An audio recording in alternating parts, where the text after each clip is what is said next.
start off with your prep work, you want to make sure you push back the cuticles. This is the very first step, and it's the most important step because you want to make sure you're pushing back to relieve some of that new growth.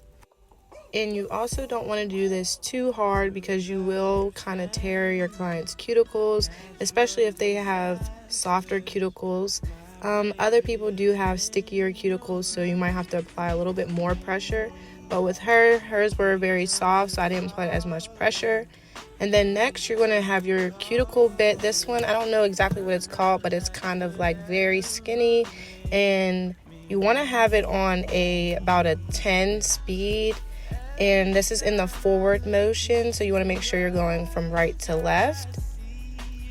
And you just want to use this bit to kind of roughen up the area to kind of relieve some of that cuticle and just get some of it up off of the nail plate.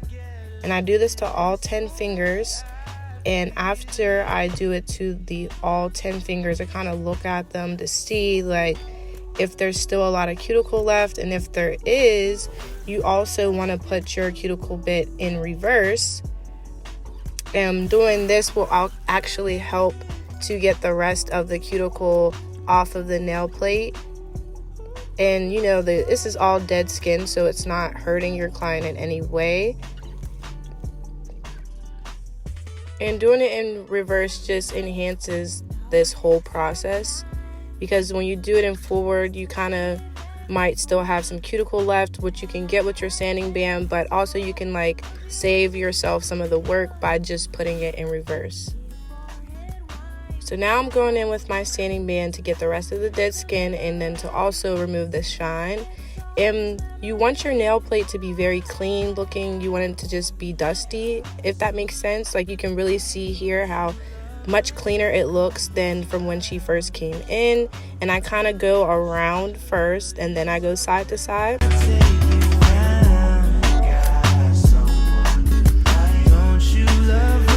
See me going around to get the rest of it up and then going side to side. And when you're going around, you don't want to angle it too much, but just angle it just enough to the point where you're getting it up. Because if you angle it too much, you'll create a ring of fire in your client's nail, and you don't want that because it will actually burn, and it does look like a ring of fire on their nails. It's not a good look. So you just want to make sure you keep it kind of parallel to the nail, but just angle it just a little bit, just enough to get it up. And you see me here, it's very parallel, but it's angled just a little bit. Going around, angling it just a little bit, and then going side to side to remove the rest of the shine. So I did apply the tips off camera. That was just very self-explanatory. You just want to make sure that they are sidewall to sidewall, meaning that they are from one end of the nail to the other end without overlapping, without being too small. You just want to make sure that they fit properly. So what I'm doing here is I am blending the tip with the natural nail, and you kind of just want to go where the tip and the natural nail meet, and then take your sanding band and like apply a little bit of pressure right there, just to make sure that it gets blended well. And then you just want to bring it down and make sure you get any of the shiny part off of their natural nail, because that means that it's not fully clean. That means that that's basically just like glue there. So as you see me again doing it here, I am blending my tip as well, and then going back around over the area of which the tip and the natural nail meet. And you see me here applying pressure once again, just to make sure that it gets blended well, and then just bringing my sanding band down to further blend the nail. So here it is again. I'm just gonna let you guys watch it this time around, and maybe me not explaining it at the same time is better for you. So just watch and see what I do, and you'll kind of get the gist of it. It's very easy.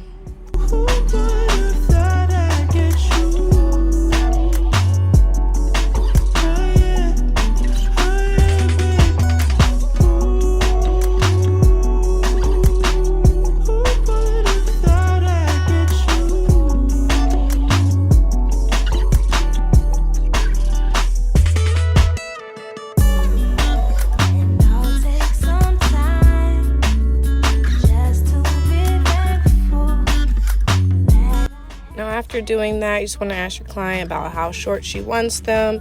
Every time they tell me how short, I kind of cut it a little bit longer, just to make sure that, you know, if we do want that longer length, we're not cutting off too much, because sometimes they say one length and they kind of want it to be a little bit longer, because once you cut it, it's over. You'll have to like reapply tips, and you don't want to have to do that. So just cut it a little bit longer than what they actually say. And then you just want to make sure you're lining them up cuticle to cuticle, just to make sure that they are the same length.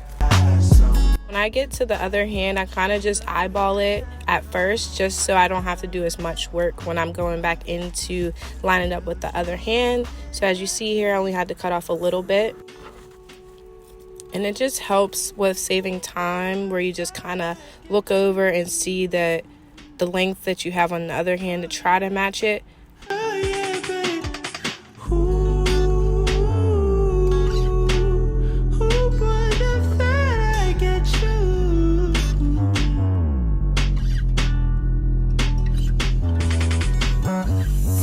What you're about to see is me measure out the thumbs, and how I do that is I take the pointer finger to the thumb, and then I make sure that those are the same length, and then I do the thumb to the thumb to make sure that the thumbs are even, so that you're not really guessing how long the thumb should be.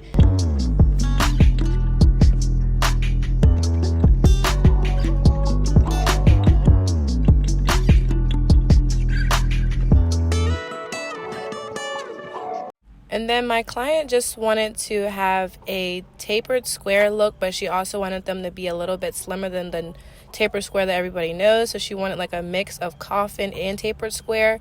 So I just took in the sidewalls just a little bit more, and then made sure that the tip was very straight at the bottom. And I just repeated that throughout all 10 of her nails. And just a tip for having very crisp nails, you want to make sure you're holding your arm close to your body, and not far away, because that's how you can kind of mess up your shape. So you just want to make sure that your elbow is like touching your rib while you're filing, and that just ensures that you have straight, crisp lines every single time. Then you also want to make sure you're flipping your client's hands over, just like how you saw me do. That just shows you that what they can see as opposed to what you see this way.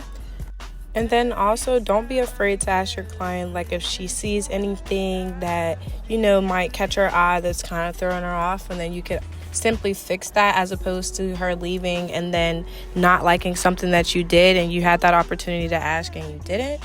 And don't be afraid to get a little bit of constructive criticism, because it helps, because you just need to know your client, because some clients like things a different way than what you might have done on your last client. So you just want to be mindful of that, and just also just remember to always ask.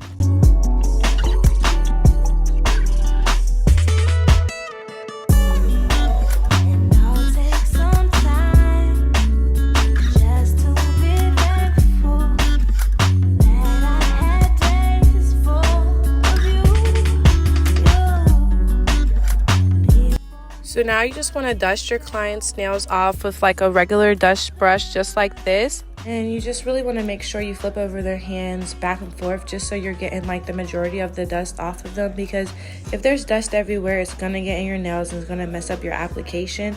So you just want to make sure you get all that dust. And then I also go in with the nylon brush and actually dust directly onto the nail plate, and that really just makes sure that you get literally every little speck of dust that there is off of the nail plate, so that you have the smoothest application possible.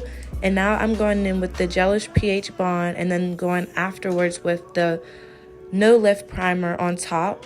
And I just kind of do one coat of each, but I wasn't running out of my gelish primer a little bit.